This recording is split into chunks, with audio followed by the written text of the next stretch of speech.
మీరు ప్రజలు డిసైడ్ చేస్తారు అనుకుంటున్నారు. నలుగురం మాట్లాడేసుకుంటున్నాం, మరి ప్రజలకు ఏం అర్థం అవుతుందో మనం ఇంతగా మాట్లాడుతుంటే? ఎవరి వర్షన్ వాళ్ళే చెప్పుకుంటున్నారు వినకుండా. మేడం మీరు అడిగారు ఏం చేసింది ప్రభుత్వం అని, నేను చెప్పేటప్పుడు ఇంటరప్ట్ చేస్తున్నారు విజయ్ గారు. అడిగితే మాత్రం ప్రశ్నకు సమాధానం చెప్పరు. చివరిగా మాట్లాడదాం వేణుగోపాల్ గారు. ఓకే, ఇప్పుడు పర్యావరణ పరిరక్షణ, అటవీ వన్యప్రాణుల నియంత్రణ, గ్రీన్ పాలసీ అంటూ ఇలా 9 ఒప్పందాలు కర్ణాటక ప్రభుత్వంతో చేసుకున్నామని అంటున్నారు. ఏంటి ఇంకా 9 ఒప్పందాలు ఏంటి, ఎలా ముందుకు వెళ్తున్నారు ఈ ఒప్పందాలతో? అదే మేడం, ఇప్పుడు ఏదైతే ఏనుగుల విషయంలో శిబిరాలు, పోషక ఆహారం గురించి కానీ, అదే విధంగా వైల్డ్ ఎలిఫెంట్స్ కి కంట్రోల్ చేయడానికి వాళ్ళు కర్ణాటక ప్రభుత్వం మనకు ఎప్పటికప్పుడు ఇన్స్ట్రక్షన్స్ ఇస్తూ దాన్ని మనం సపోర్ట్ చేయడము, మనం దాన్ని ఆల్రెడీ వాళ్ళకి ఇవన్నీ, ఎందుకంటే ఫారెస్ట్ ఏరియా ఎక్కువ కాబట్టి కర్ణాటకలో వాళ్ళకి ఫారెస్ట్ ఏరియా పక్కన రైతులు అనేది పంట పొలాలు అనేది ఉంటాయి. వాళ్ళకి మనకన్నా ఎక్కువ దానిపైన కాన్సన్ట్రేషన్ చేస్తున్నారు కాబట్టి వాళ్ళు ఇచ్చే సూచనలు సలహాలు తీసుకుంటూ మన రాష్ట్ర ప్రభుత్వం ఈ ఫారెస్ట్ అధికారులు కానీ దీన్ని కంట్రోల్ చేస్తా వస్తామని చెప్పడము, దానికి పర్సనల్ గా ఏదైతే పవన్ కళ్యాణ్ గారే ఈ ఎలిఫెంట్ సంబంధించి కానీ వీటి కార్యక్రమాలకు కానీ నేనే దీనికి బాధ్యత తీసుకుంటా అని చెప్పి వాళ్ళకి చెప్పడము, ఇలాంటి కార్యక్రమాలన్నీ పవన్ కళ్యాణ్ కర్ణాటక ప్రభుత్వానికి హామీ ఇచ్చి వాటిని తీసుకురావడం జరుగుతూ ఉంది. అదే విధంగా ఇప్పుడు ఈ సురేష్ చెప్తున్నాడు ఏదో ప్రభుత్వాల గురించి, వాళ్ళు ఇచ్చిన హామీల గురించి. హామీలు ఇచ్చునుంటే నేను సూటిగా ఒకటే, 11 సీట్లు రాష్ట్ర ప్రజలు ఎందుకు ఇచ్చారు? రాజకీయ విమర్శలు వద్దు. నేనేదో వైఎస్ఆర్సీపీ చేసేస్తే జనాలు ఎందుకు ఓట్లేరు,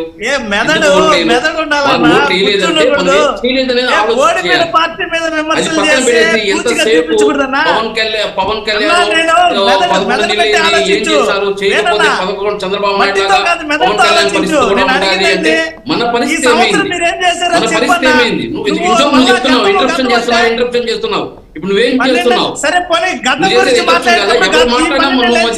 చేసుకుంటున్నావు, దానివల్ల వాయిస్ ఎట్టబోతుంది పబ్లిక్ కి. నువ్వు మాట్లాడేటప్పుడు మేము అటగిస్తే ఇప్పుడు నువ్వు జగన్మోహన్ రెడ్డి గారిని విమర్శిస్తానే కూర్చున్నానంటే ముందు ఒప్పుకో. ఈ 12 నెలలు మేము చేయలేదు, కారణం జగన్మోహన్ రెడ్డి కూడా ఏం చేయలేదు. జగన్మోహన్ రెడ్డి విమర్శించేది కాదు. జగన్మోహన్ రెడ్డి గారు గత 5 సంవత్సరాలు గాని రాష్ట్రాన్ని ఉద్ధరించుంటే రాష్ట్ర ప్రజలు ఎందుకు 11 సీట్లు ఇచ్చారో మద్య నిషేధాన్ని ఎందుకు చేయలేదు? అదేవిధంగా సిపిఎస్ విధానాన్ని గురించి ఒక డిసిషన్ ఎందుకు తీసుకోవాలి? ఇలాంటి కార్యక్రమాలు చెప్పాలి. ఏనుగులు పెట్టాం, ఫినిషింగ్ చేసాం, సోలార్ సిస్టమ్ పెట్టాం, ఇలాంటి కార్యక్రమాలు పేపర్లో రాసుకుని సాక్షి పేపర్లో వేసేస్తే అయిపోవద్దని, అవి గ్రౌండ్ లెవెల్ లో జరగాల కార్యక్రమాలు. గ్రౌండ్ లెవెల్ లో జరుగుతుంటే పవన్ కళ్యాణ్ లేదా ఇండియా కుటుంబం గెలవాల్సిన అవసరం లేదు. గ్రౌండ్ లెవెల్ లో జగన్మోహన్ రెడ్డి గారు చేస్తుంటే ఈ కార్యక్రమాలన్నీ చేయాల్సిన అవసరం లేదు. చేయలేదు కాబట్టి గెలిపించాము, వాళ్ళకి చేయాల్సిన ఇవన్నీ చేసేదానికి మాకు టైం లేదు.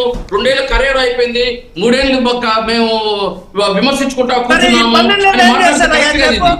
ఈ 12 నెలలు ఏం చేశారు అది చెప్పు. సమాధానం ఉందా? అది చెప్పన్నా. 12 నెలలు చేసింది చెప్పు. అభివృద్ధి కనపడదు, అభివృద్ధి మీకు కనపడదు. అదే విధంగా పెన్షన్లు ఏదైతే ప్రతి సంవత్సరం పెన్షన్ ఎన్డీఏ కూటమి ప్రమాణ స్వీకారం నెలకే 4,000 అనౌన్స్ చేయడం జరిగింది.